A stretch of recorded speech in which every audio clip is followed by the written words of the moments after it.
Iglesia Cristiana Génesis, restaurando familias. No solo somos una iglesia, somos una familia.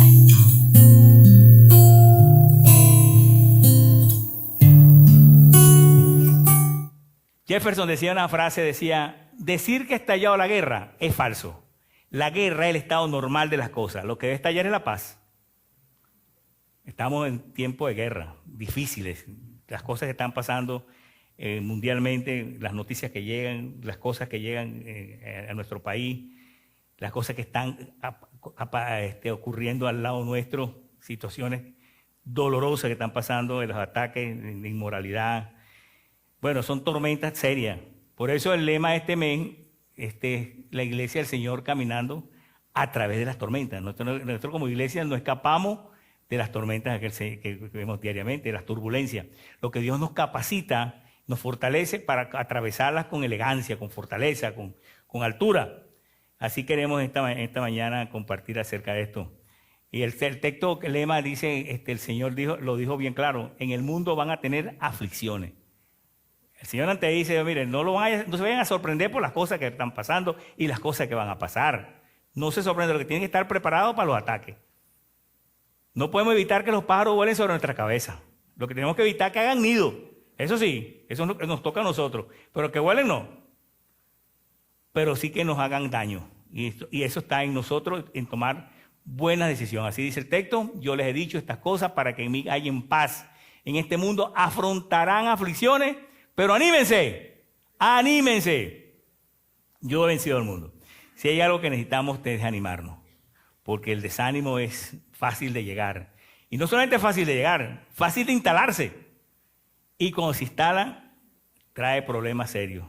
Y hay mucha gente con desánimo, con incomodidad que los arrastra. Y si no damos cuenta, si no tomamos tiempo, de alguna manera, decisiones firmes, ese desánimo lo puede arrastrar hasta la depresión. Y la depresión es severa, dolorosa. Por eso en esta mañana vamos a estar pendientes de las cosas que vamos a compartir. ¿Cuántos están contentos esta mañana? Ok. ¿Cuántos están contentos esta mañana? Qué bueno. Es una decisión porque usted puede estar molesto y dice, yo estoy bravo. ¿Y tú por qué estás bravo? Pues no sé por qué, pero estoy bravo. O ese es peor todavía. Puede decir que hay gente que se molestan por todo, pero hay unos peores que se molestan por nada. Ese es peor. Pero así hay de todo. En esta mañana vamos a estar hablando, la confianza extrema en el Señor no sostiene. La confianza extrema en el Señor no sostiene.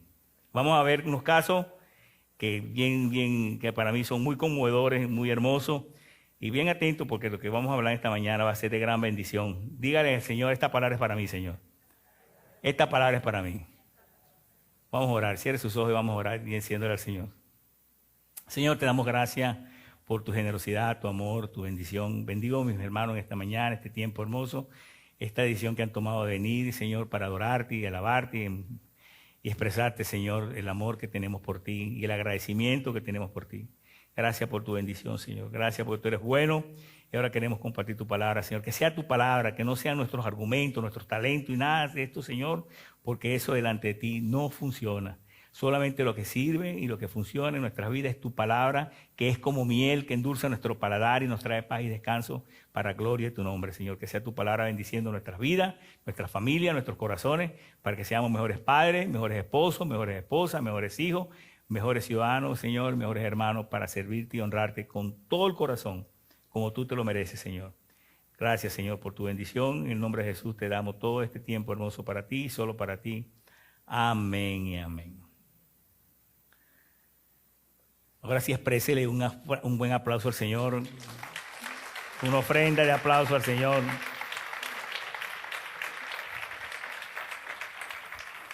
Vamos a buscar nuestra Biblia, Isaías 25, capítulo 25, verso 4. Mire cómo dice.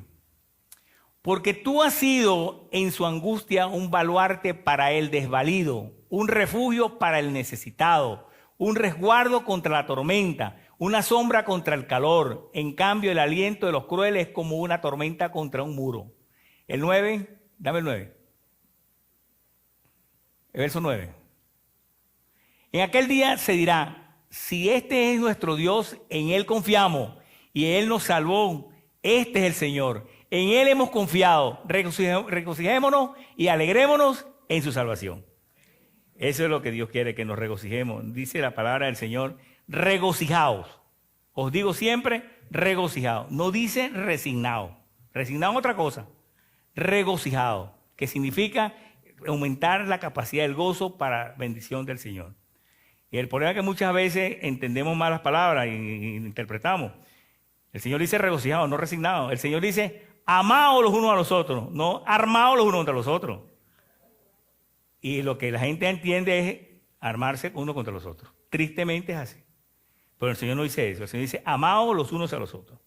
Por eso Dios siempre nos acompaña en todas nuestras tormentas. Hay un caso en la palabra del Señor que ya lo hemos comentado en otras ocasiones, ya lo hemos mencionado, pero en esta ocasión estamos hablando de la iglesia atravesando en medio de la tormenta, en medio de las tormentas.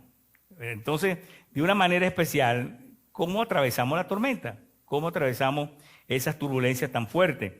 Y de alguna manera Dios quiere que usted y yo aprendamos qué hacemos cuando estamos en medio de la tormenta. Porque igualito vamos a atravesarla, igualito nos vamos a enfrentar en ella, igualito usted va en un avión y le dicen, miren, señores, aprieten los cinturones porque vamos a pasar por un lugar de turbulencia. Usted no puede decir, ¿cuánto me digo que me va aquí mejor? Nadie puede decir eso, ¿verdad? Tiene que abrecharse el cinturón, apretar el cinturón, ponerse en las condiciones que las indicaciones están dando y atravesar la tormenta. Entonces, de alguna manera, así el Señor le dijo, tenemos que enfrentar nuestras tormentas. Entonces, vamos a leer, para que veamos un caso de unos 3 hermanos nuestros que enfrentaron una tormenta seria, porque hay tormentas de tormenta. Hay tormentas fuertes, hay tormentas débiles, hay tormentas brisas, pero hay unas turbulencias que son de alguna manera de tamaño capital. Vamos a leer en Daniel capítulo 3, verso 12, para que veamos a estos 3 hermanos enfrentando una tormenta muy difícil. Voy a dar el contexto. En el libro de Daniel dice que estos 3 muchachos eran jóvenes, tan jóvenes como todos ustedes, todos nosotros, Sadrach, Mesach y Abednego, servían a Dios y estaban esclavos en Babilonia, fueron trasladados a Babilonia junto con Daniel, pero en este caso Daniel no está en este momento. Y el rey Nabucodonosor, rey que tenía unas condiciones terribles, este rey, levantó una estatua de oro, una estatua con todas las cuestiones para que lo adoraran. Ustedes saben que una de las actitudes de los tiranos, de los gobernantes que tienen esa actitud, es que lo adoren a él, pues. Él es el Dios. Y levantó una estatua de oro para que lo alabaran, para que lo adoraran, porque el enemigo siempre, si hay algo que busca, es adoración. Adoración busca el enemigo. Por eso entonces Jesús le dijo, si me adoras, te daré todo esto, porque es que busca adoración. Por eso se molesta cuando usted y yo adoramos de manera voluntaria al Señor. Se incomoda, a él no le agrada eso, la envidia. Bueno, vamos a la lectura. Pero hay algunos judíos a quienes su majestad ha puesto, fueron con el chisme, como siempre pasa, fueron a decirle al rey. Hay algunos judíos a quienes su majestad ha puesto al frente de la provincia de Babilonia que no acatan sus órdenes, no adoran a los dioses de su majestad ni a la estatua de oro que mandó a erigir. Se trata de Sadrach, Mesach y Abednego. Lleno de ira, el hombre se molestó, Nabucodonosor los mandó a llamar. Cuando los jóvenes se presentaron ante el rey, Nabucodonosor le dijo, ustedes 3, ¿es verdad que no honran a mis dioses ni adoran a la estatua de oro que he mandado a erigir? Ahora que escuchen la música de los instrumentos musicales, más les vale que se inclinen ante la estatua que he mandado a hacer y que la adoren. De lo contrario, serán lanzados de inmediato a un horno en llama y no habrá Dios capaz de librarlos de mis manos. ¡Wow! Imagínense qué actitud. Sadrach, Mesach y Abednego le respondieron a Nabucodonosor. Aquí vienen. Si usted no está preparado para una respuesta, cuando venga la situación, va a ceder. Va a ceder. Pero Dios quiere que ustedes nos estemos preparados para dar la respuesta correcta que venga del corazón.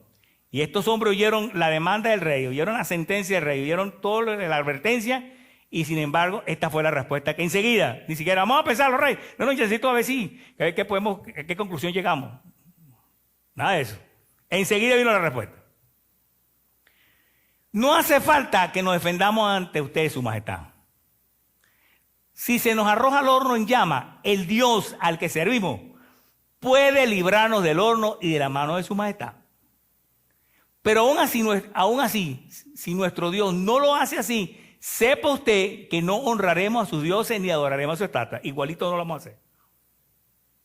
Ante la respuesta de Sadrach, Mesach y Abednego, Nabucodonosor se puso más furioso todavía y cambió su actitud hacia ellos. Mandó entonces, imagínate, cambió la actitud. No fue que le iba a quitar el horno, fue peor.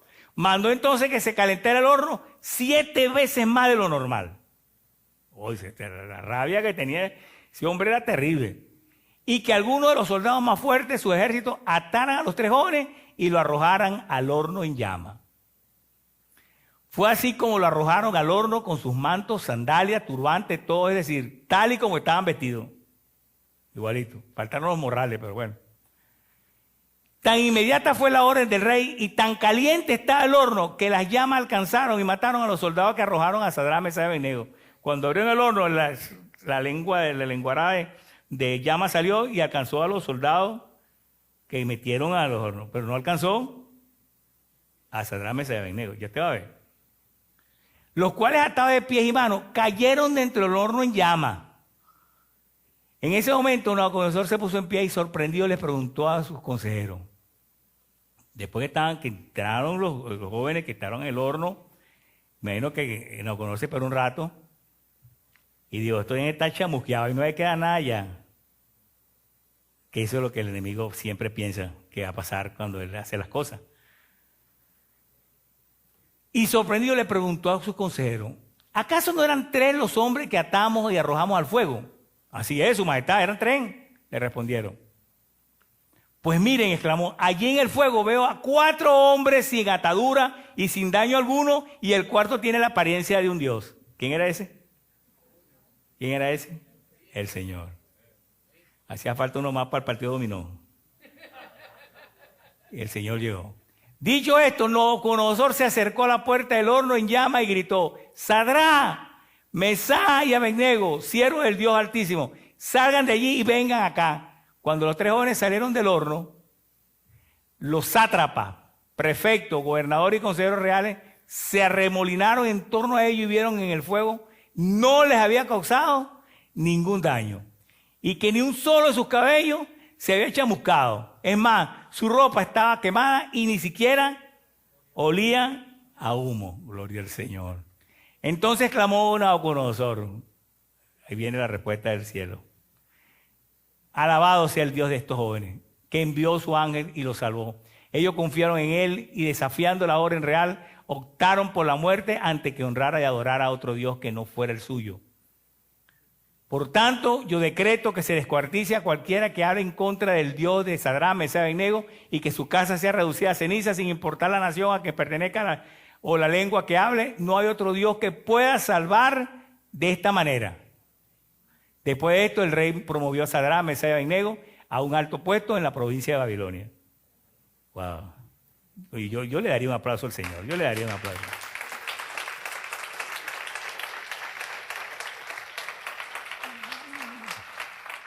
Imagínense esa situación. Lo que pasa es que nosotros la leemos tranquilamente sentados en un buen puesto, tenemos nuestro airecito, tranquilo, leemos como una historia, pero no es lo mismo estar en el pellejo de esos 3 muchachos, en las condiciones que estaban allí.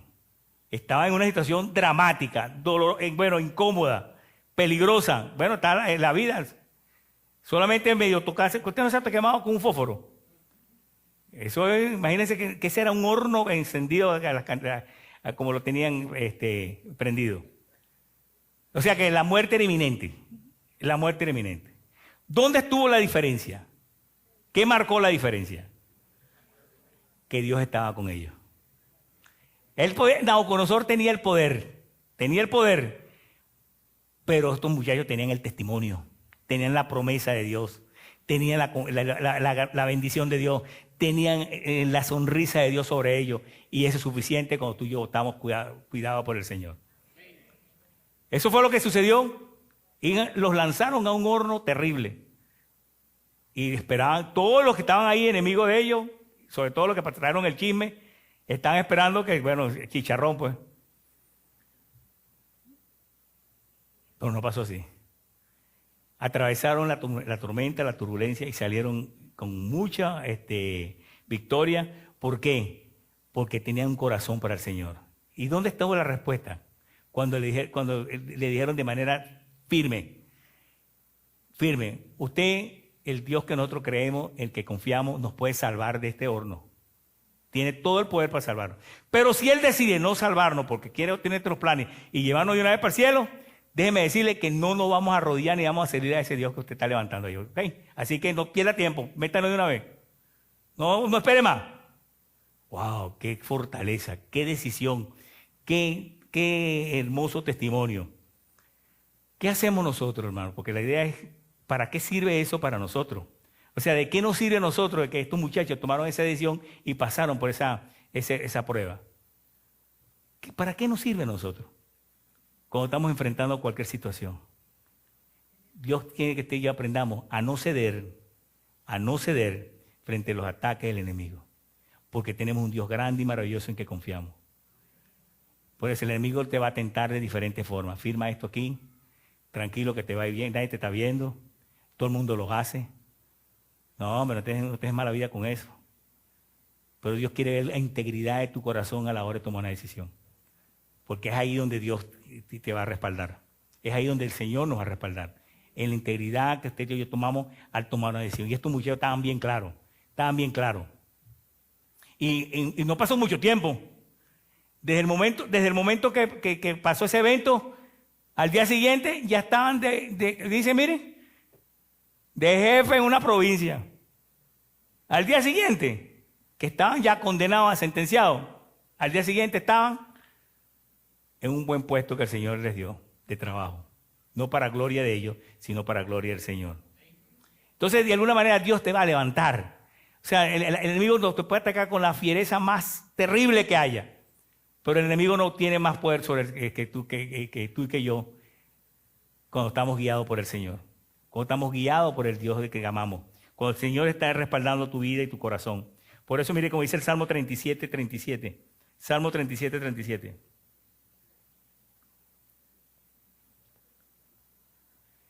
Observa a los que son íntegros y rectos. Hay porvenir para quien busca la paz. Dámelo, el 38. Pero todos los pecadores serán destruidos. El porvenir de los malvados será exterminio. Y el 39. La salvación de los justos viene del Señor. Él es su fortaleza en tiempo de angustia. En tiempo de angustia, cualquiera que sea el ataque del enemigo, ya sea financiero, económico, moral, educacional, ataque cualquiera que venga de su presentación, en cualquiera de sus significados, si usted y yo estamos agarrados de la ancla, que es la palabra del Señor, en nuestras promesas, y en las promesas del Señor que nos dice que Él que siempre va a estar con nosotros, que no nos va a dejar, que no te va a abandonar, que no te va a fallar. Y estamos agarrados de esa ancla, con toda seguridad vamos a salir bien parados. Y el enemigo va a salir avergonzado, porque si hay algo que el Señor hace es que usted no quede avergonzado delante de los demás cuando usted y yo confiamos en Él. ¿Es su promesa de amor o no lo es? Así lo ha hecho hasta el día de hoy y así lo va a respaldar.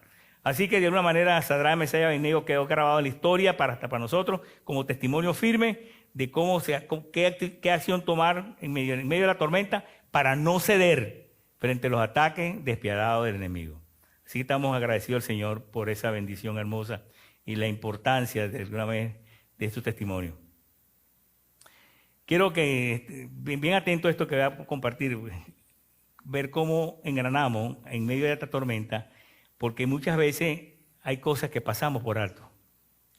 Si hay cosas que pasamos por alto, es que muchas veces no le damos la importancia a los principios que Dios ha grabado y enseñado para nosotros. Dios no nos dejó principios para asustarnos, para molestarnos, para incomodarnos. Los principios que Dios ha establecido fue para bendecirnos, para que seamos mejores, para que nos vaya bien, Pero el enemigo te dice lo contrario. El enemigo te va a hacer sentir mal, te va a decir cosas que no son, no te va a decir que las cosas buenas que Dios quiere que usted y yo podamos aprender. Entonces, de alguna manera, podemos tener bien claro la importancia de la presencia del Señor. ¿Cómo le damos importancia a la presencia del Señor? ¿Qué importante es la presencia del Señor en medio de la tormenta? Y hay un ejemplo en la palabra del Señor que es el arca. El arca en dos sentidos. El arca de Noé, que fue el que saben que Noé construyó para que se salvara a su familia y los animales que fueron escogidos. Que no vamos a hablar de ese arca esta mañana. Vamos al arca del pacto. El arca del pacto fue ese especial instrumento que el Señor dejó como una señal de su presencia, como una señal de respeto, como una señal de que la gente supiese que estaba allí realmente la presencia del Señor.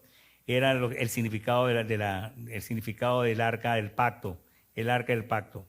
Entonces, el arca del pacto lo tenían el pueblo de Israel, y donde se movían, llevaban el arca del pacto como significado de que estaba la presencia del Señor allí. Bueno, resulta que cuando los filisteos en una guerra tomaron el arca, secuestraron el arca, fue terrible. Ustedes saben que cuando Elí se enteró de que el arca había sido secuestrada, se cayó y se desnucó, porque le dio fue prácticamente un infarto, porque hoy se llevaron el arca, imagínense. Pero el pueblo de Israel logró de una vez capturar nuevamente y conseguir el arca nuevamente, recuperarla. Pero aquí viene el asunto. Todo esto es para que usted vea la importancia de esto. El arca tenía que ser llevada a la Jerusalén, a la casa donde estaba el templo, estaba para allí. Y David mandó buscarla. Y cuando lo estaban llevando, tuvieron un problema con el arca, porque la trasladaron no con las condiciones que Dios había, las instrucciones que Dios había dicho. Fíjense, Dios no nos pide a nosotros que hagamos algo si primero no nos ha dado unas instrucciones cómo hacer las cosas. No fue que Dios se le ocurre castigar o hacer algo cuando no hacemos algo, sino cuando usted y yo hemos violado o le hemos pasado por alto y hemos desobedecido un principio que Él ha establecido. Dios estableció de alguna manera cómo tenía que ser trasladada el arca. Eso está en Primera de Crónicas 15. Miren cómo dice en Primera de Crónicas 15, 1 y 2. David construyó para él casa en la ciudad de David, dispuso un lugar para el arca de Dios y levantó una tienda de campaña. Luego dijo, solo los levitas pueden transportar el arca de Dios, pues el Señor lo eligió a ellos para este oficio y para que le sirvan por siempre. O sea, que eran los encargados de eso. No, que no están los levitas, que vamos a llevarlo nosotros. Amigo, eso no dice la palabra. El Señor estableció que eran los levitas, porque eran los que llevaban adelante la adoración. Pero eso pasa cuando queremos hacer la cosa. Bueno, lo que pasa es que no hay que hacerle mucho caso a Dios, no hay que ser tampoco muy religioso, tampoco hay que pegarse tanto. Y racionalizamos la cosa de nuestra manera y vienen las consecuencias, que como efecto llegó cuando el mal traslado. Resulta que el arca la estaban trasladando, la montaron en una carreta,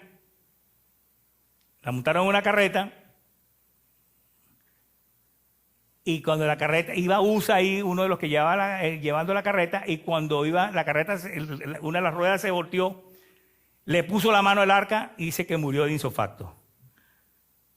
Oye, pero ¿cómo pasa esto?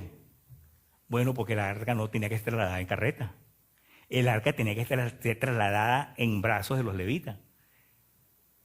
¿Usted me entiende? No, vamos a llevar en carreta, que es más rápido. Si hubiese avión, la llevamos en avión, pero no, vamos a llevar en carreta. La Biblia no dice que la llevaran en carreta, la Biblia que la llevaran ¿en qué?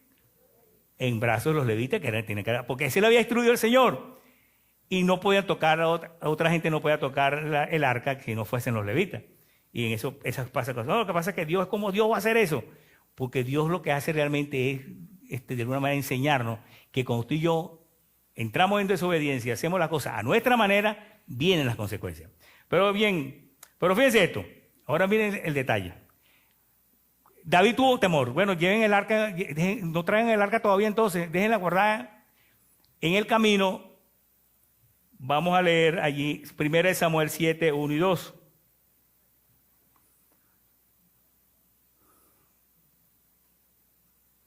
Ven pendiente esto. Los de Kiriat Jearim fueron a Beth-semes y se llevaron el arca del Señor a la casa, miren dónde la llevaron, a la casa de Abinadab, que estaba en una loma. Luego consagraron a su hijo Eleazar para que estuviera a cargo de ella. El arca permaneció en Kiriat Jearim durante mucho tiempo. Pasaron 20 años y todo el pueblo de Israel buscaba con ansiedad al Señor. ¿Cuánto tiempo tuvo el arca en casa de Abinadab? ¿Cuánto? 20 años. 20 años estuvo en casa de Abinadab y no pasó absolutamente nada. Nada pasó. Lo terrible de todo esto, que el arca en la casa de Abinadab era un mueble más. Era un mueble más. Abinadab con su familia no apreciaron que estaba el arca del pacto. ¿Y qué dije yo que era el arca del pacto? La presencia del Señor.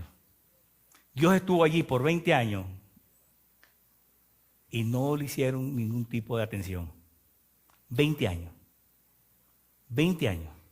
Y no apreciaron que estaba el arca del pacto allí. No pasó absolutamente nada. Pero fíjense este detalle. Ahora pendiente de este.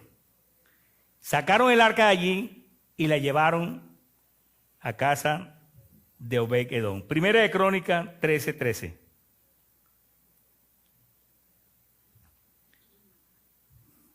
Por eso no se la llevó a la ciudad de David, sino que ordenó que la trasladaran a la casa de Obed-edom, oriundo de Gat. Fue así como el arca de Dios permaneció, ¿cuánto tiempo? 3 meses en la casa de Obed-edom, y el Señor bendijo a la familia de Obed-edom y todo lo que tenía. ¿Cuánto tiempo tuvo?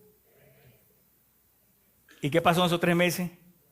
Dice que Dios bendijo la casa de Obed-edom. ¿Qué pasó con Obed-edom? Aprovechó la bendición hermosa, está el Señor ahí. Le agradó que la presencia del Señor estuviera ahí. Atendió que la presencia del Señor estuviera ahí. Bendijo que la presencia de Dios estuviera ahí. ¿Qué pasó con Abinadab? No le importó que el Señor estuviera ahí. Por eso dice que el Señor bendijo en 3 meses a Obed-edom y a su familia. Los bendijo. Cuando tú y yo apreciamos la presencia del Señor, eso trae bendición a nuestras vidas. Cuando tú y yo despreciamos al Señor, cuando somos indiferentes con el Señor, cuando no nos importa lo que el Señor opine, cuando no nos interesa lo que el Señor nos esté diciendo, hay consecuencias dolorosas, bien dolorosas. 20 años tuvo Abinadab y no apreciaron. Ahí está, ahí. Un mueble más, Señor, ahí. Pero cuando llegó a casa de Obed-edom, ay, mamá, dijo, saltó de alegría. Qué bueno, qué bendición, el Señor está aquí. Pero ustedes está la base. Ustedes saben lo que significa Obed. Adorador del Eterno. Este era un hombre que adoraba al Señor con todo su corazón siempre. Adorador del Eterno. Entonces, de alguna manera, la actitud tiene que ver muchas veces con nuestros casos. ¿Qué actitud tengo yo? Puede ser una actitud despreciativa, indiferente, no me interesa, me da igual. Y las consecuencias dolorosas vienen con toda seguridad vienen. Con toda seguridad vienen. Y no hay duda de la bendición del Señor. Fíjense, cuando David se entera de que el arca del pacto estaba bendiciendo a Obed-edom. Primera de Samuel, segunda de Samuel 6:12.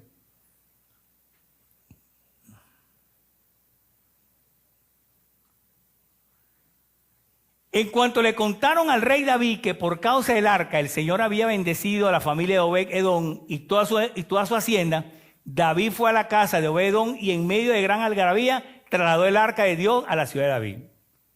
A David llegaron y le dijeron, rey, Obed-edom está yéndole de lo mejor.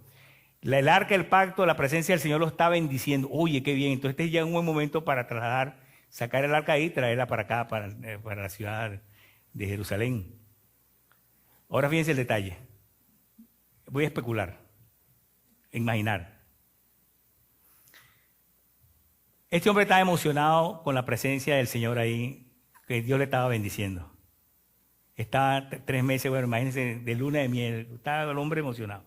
Cuando vinieron, señor Edón, señor Obed, ajá, bueno, venimos de parte del rey, vinimos a buscar el arca.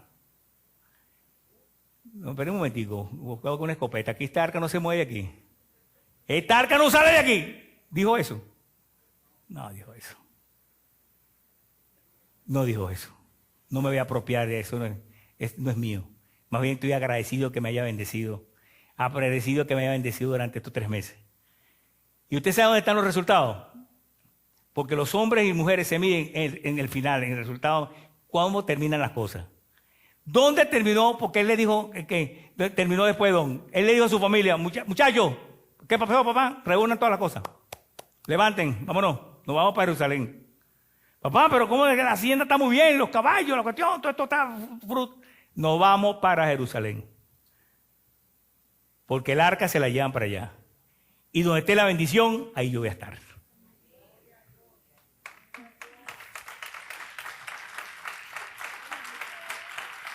Donde esté la bendición, ahí yo quiero estar. No fuera de la bendición. Y tanto es así, y se darán cuenta, miren, cuando yo leía esto, ay, gloria al Señor. Primera de Crónicas 16, 37. Era hacendado, le estaba yendo bien, muy bien. Pero miren, David dejó el arca del pacto del Señor al cuidado de Asaf y sus hermanos para que sirvieran continuamente delante de ella, de acuerdo con el ritual diario. Pero oigan este. Como portero nombró a Obed-Edom y a sus 68 hermanos junto con Obed-Edom, hijo de Jesús. ¿Dónde fue a parar Obed-Edom? Al templo a servir como portero allí. Porque él sabía de dónde está la bendición de Dios, él quería estar allí. No es cargo. No es cargo. No es corona. No es reconocimiento. No es medalla. No son diplomas. Es donde esté la bendición de Dios que usted y yo tenemos que estar. Las demás cosas vienen. Dice, buscad primeramente el reino de Dios y su justicia y las demás cosas vendrán por añadidura. Estuvo en la casa de Abinadab 20 años y eso pasó por la historia como que no pasó nada. Tuvo 3 meses con Obed y bendijo el corazón de Obed.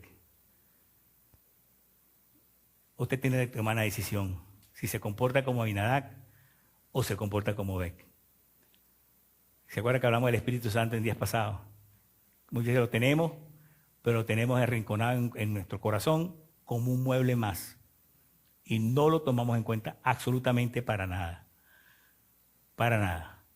Y de alguna manera tenemos que arrepentirnos de esas cosas, esas actitudes que de alguna manera no le agradan al Señor. Dicen que una vez un niño jugando con su amiguita de vecina, los niños son ocurrentes, peleó con la vecina. O sea, la vecinita pelearon. Y la vecinita tenía una muñequita de trapo, pero que sea llena de semillas. Él la agarró, se molestó, la agarró y la enterró por allá en el jardín de la mamá. Buscaron la muñeca, no la consiguieron. ¿Dónde está esa? Oye, pero estaba por aquí, no la han visto, no la han visto, no. Hasta que un día la mamá esperó que llegara del colegio. Dijo, ven acá. ¿Por qué enterraste la muñeca? ¿Que yo enterré la muñeca? Sí, hijo, tú enterraste la muñeca.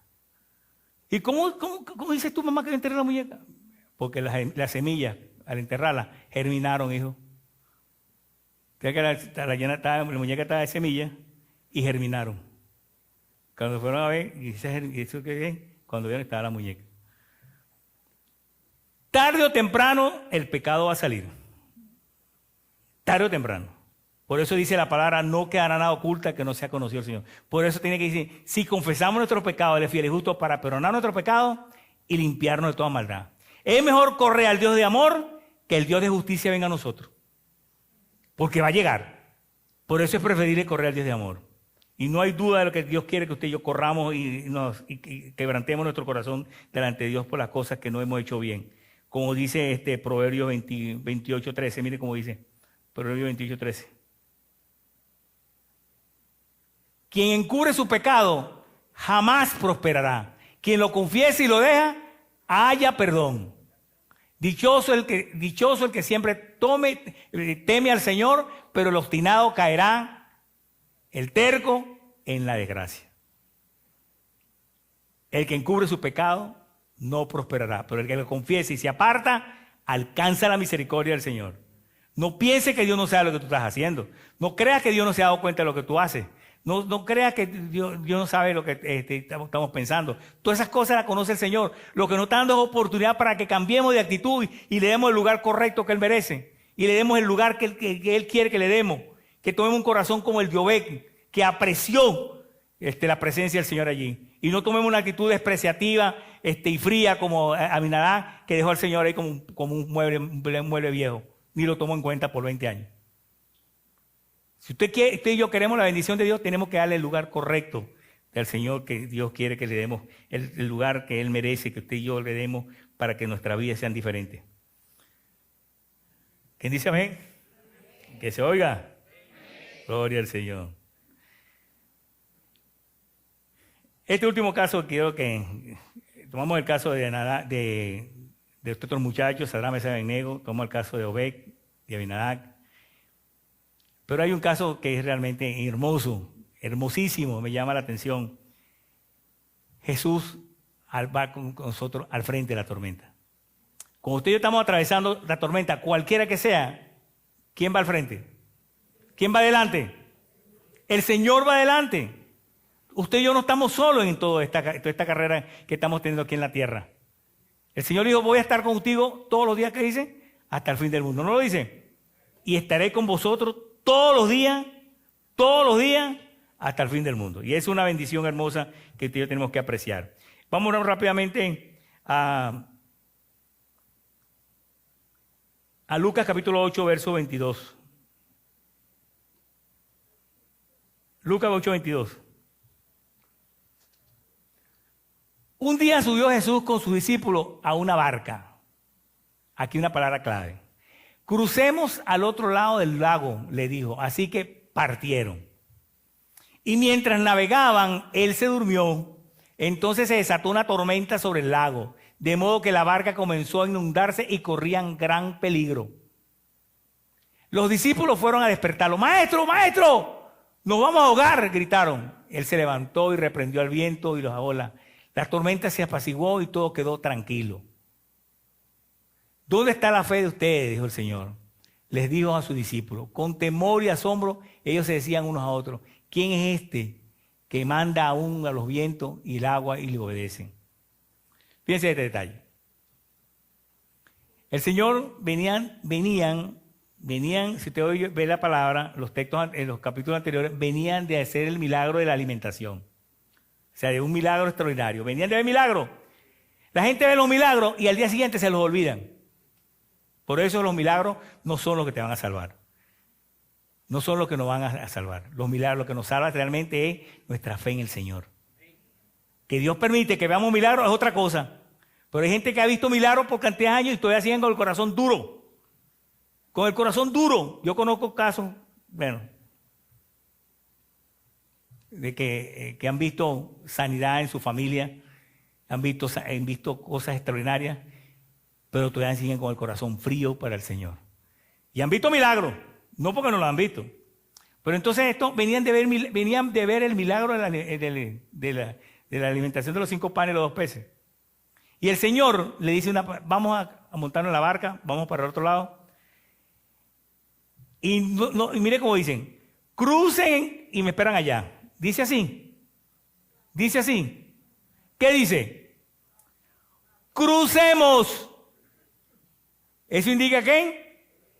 Que Él estaba ahí metido en el grupo. Porque el Señor no te pone a ti a mí no nos pone a hacer algo si realmente no va con nosotros.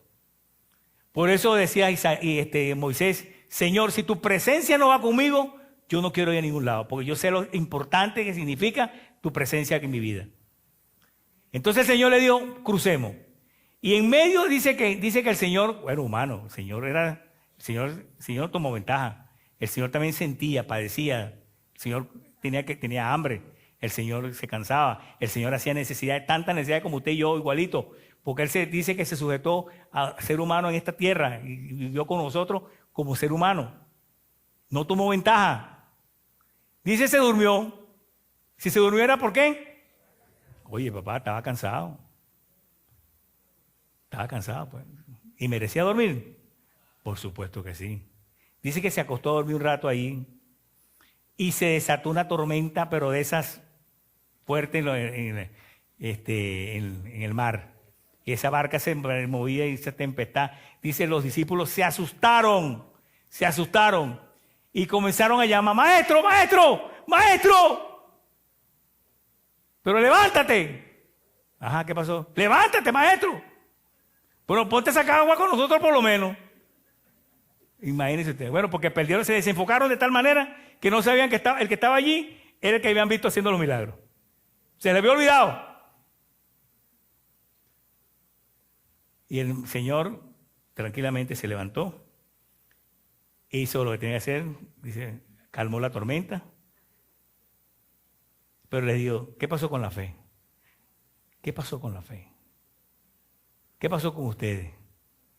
¿Por qué tienen esa actitud? Entonces, de alguna manera, muchas veces estamos los domingos cantando, adorando al Señor, volando en las alturas, y el lunes la primera cosita que tenemos en la vía, o en el trabajo, o en la familia, o en el hogar, mira, que no tenemos harina hoy. ¡Ay, mamá, no! Cualquier detalle, cualquier cosita que diga nuestras esposas, lo sentimos como un reclamo, como nos está mandando, porque malentendemos las cosas. Todo lo malinterpretamos. Y el enemigo de eso, cuando captura un corazón que está en una actitud así, le echa más fuego. Reclama, reclama, que no te agradecen lo que tú estás haciendo. Y sale uno a reclamar, y sale peor después del golpe. No le haga caso al enemigo que si no quiere que te salga bien. Hágale caso al Señor. Tome una buena actitud. Señor, tú eres mi proveedor, tú eres mi jiré. Tú has sido mi proveedor siempre hasta el día de hoy y no vas a dejar de serlo. Bendito sea tu nombre. No tengo harina, pero tú sigues siendo el mismo. Tú eres el mismo. Entonces son nuestras actitudes las que van a cambiar, porque los problemas siempre van a llegar igual. Y los discípulos entraron en conflicto. Enseguida allí con esta tormenta. Isaías 41:13, mire cómo dice. Porque yo soy el Señor, tu Dios, que te sostiene, que sostiene tu mano derecha. Yo soy quien te dice, no temas, yo te ayudaré. ¿Es el Señor que nos lo dice o no nos lo dice? El Señor nos dice, no temas, yo te ayudaré. Por eso, de alguna manera, tenemos que desarrollar intimidad con Dios. Nuestro caminar con el Señor. Por eso yo les animo, usted me oye siempre animándole con su altar familiar. Porque ese altar familiar, ese tiempo de familia, ese tiempo de oración, le va a fortalecer de tal forma que cuando vengan los problemas, cuando vengan las situaciones, cuando vengan las tormentas, usted va a tener una actitud correcta, una actitud adecuada. Porque de la abundancia del corazón, dice la palabra, habla la boca. Y un corazón alegre hermosea el rostro. Entonces, de alguna manera, tenemos la palabra que nos fortalece. Y como dice Hebreos capítulo 11, verso 6. Mire cómo dice este precioso texto conocido por nosotros. Hebreos 11, 6. En realidad, sin fe es imposible agradar a Dios, ya que cualquiera que se acerca a Dios tiene que creer que Él existe y que recompensa a quienes le buscan. Sin fe es imposible agradar a Dios. Pero ¿cómo fortalecemos nuestra fe? Le dice que la fe viene por el oír y el oír por la palabra del Señor. Pero si usted y yo no apreciamos la palabra, como Abinadab, que no apreciaba la presencia del Señor y tiene la Biblia por allá tirada, se acuerda de ella solamente los domingos o cualquier otro día, no la lee en la semana, no la lee en su día, no toma tiempo para ver qué el Señor le dice y no aprecia lo que Dios quiere decirle, Entonces no esperen salir victorioso con éxito de las tormentas si no están en las condiciones. ¿Por qué? Porque sin fe es imposible agradar a Dios. Y es galardonador de los que le buscan, de los que le dan lugar, de los que aprecian al Señor. Como decía el salmista, me he gozado en el camino de tu testimonio, Señor, más que toda riqueza. Si hay una riqueza grande y hermosa que usted y yo podemos apreciar, es la presencia del Señor, así como la apreció Obed. Así como Dios le mostró a este hombre que realmente su corazón estaba bien agradecido por la actitud que tenía. De alguna manera, no hay duda de que usted y yo tenemos la bendición hermosa. Tenemos que enfrentar situaciones dolorosas todos los días, de una manera u otra. Y sobre todo, como decía nuestra hermana en la dirección, preocupaciones que nunca llegan. Hay preocupaciones, hay cosas que nos preocupamos, que nos atormentan, que nunca llegan. Y dice que las preocupaciones son como los mecedores, que te mueven pero no te llevan para ningún lado. Están ahí. Y las angustias. ¿Qué dice el Señor? Buscad primeramente el reino de su justicia y las demás cosas vendrán. Por nada estéis afanados. Por nada. Y por nada es por nada. Dios es el mismo ayer, hoy, siempre. En Él no hay sombra de variación. Usted y yo podemos estar tranquilos, confiados de que nos sostiene de la mano derecha, como dice el Isaías 43, 41:13, que acabamos de leerlo. Allí. El lema de hoy es: la confianza extrema en el Señor nos sostiene. ¿Qué confianza tuvo Saddam Mesías Abednego? Extrema, extrema. ¿Qué confianza tuvo Obed? Extrema. Fue más allá. Y el Señor le enseñó a sus discípulos a confiar y a creer que Él estaba con ellos. Y de alguna manera es nuestra responsabilidad y nuestra declaración de fe, de expresar a nuestros hijos, a nuestra familia, de tomar decisiones correctas, porque usted y yo somos ejemplos para ellos. Ellos ven exactamente lo que usted y yo estamos haciendo. No hay duda de lo que ellos ven, que usted y yo no sean de testimonio. Pues si hay un legado que usted tenemos que dar a nuestros hijos, a nuestra familia, es la declaración que amen a Dios con todo el corazón. Si usted y yo logramos realmente que nuestros hijos, nuestros nietos amen a Dios con todo el corazón, el mandado está hecho. El mandado está hecho. Dios se encarga de los demás. Y usted lo está dejando el regalo más extraordinario. ¿Tenemos listo el micro? Yo creo que voy a este micro, esta declaración hermosa de este video, que puede ser de gran utilidad en esta mañana, en la enseñanza que con toda bendición podemos compartir.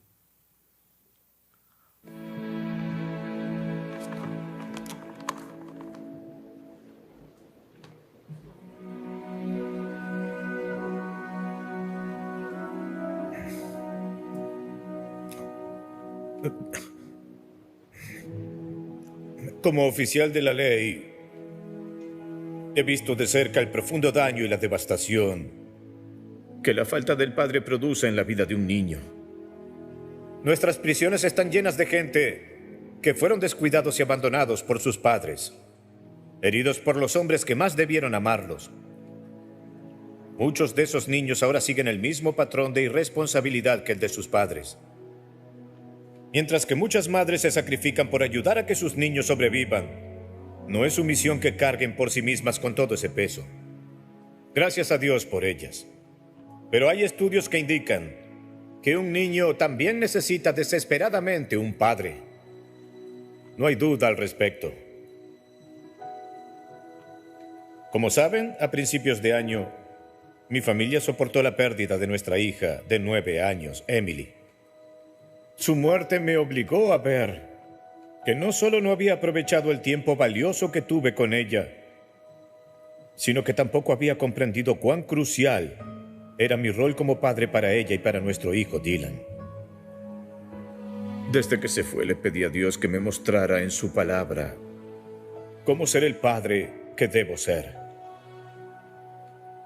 Ahora creo que Dios desea que cada padre se proponga valientemente hacer lo que haga falta para involucrarse en la vida de sus hijos.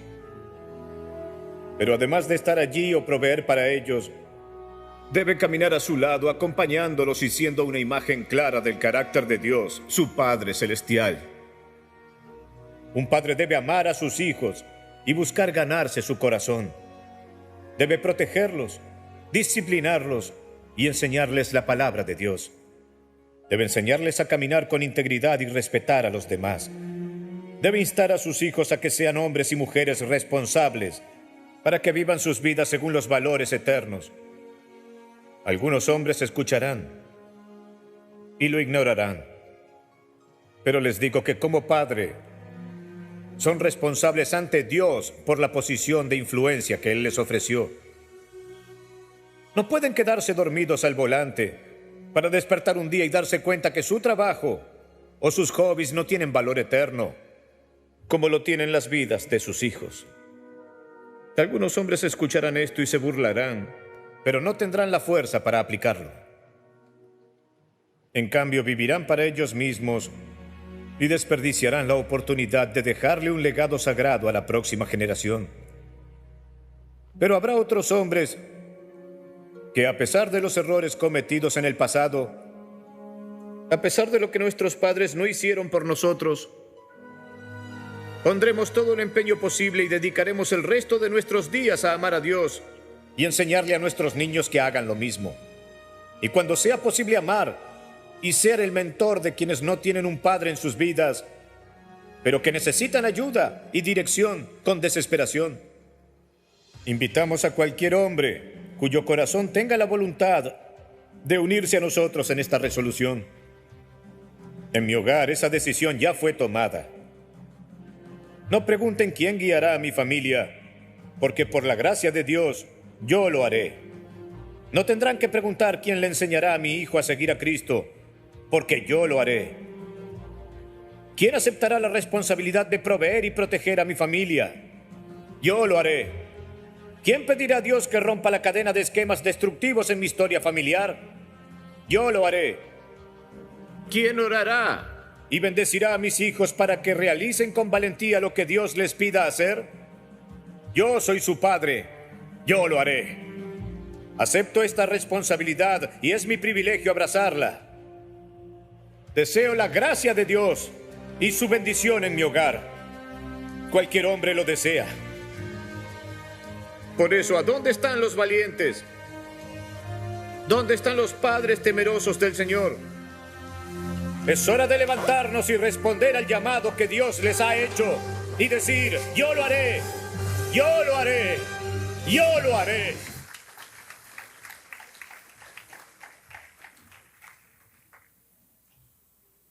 Usted puede decirlo también. Yo lo haré. Yo lo haré. Es mi responsabilidad.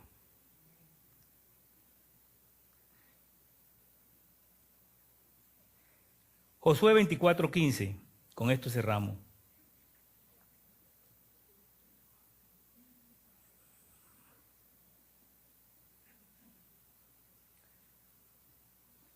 Pero si a ustedes les parece mal servir al Señor, elijan ustedes mismos a quiénes van a servir. A los dioses que sirvieron a sus antepasados, al otro lado del río Éufrates, o a los dioses de los amorreos, en cuya tierra ustedes ahora habitan. Por mi parte, decía Josué, mi familia y yo serviremos al Señor. Mi familia y yo serviremos al Señor. Es una decisión que tomamos. Es una decisión que usted toma. Yo voy a amar a Dios. Independiente de lo que los demás sí lo hacen. Yo quiero amar a Dios. Y es mi responsabilidad.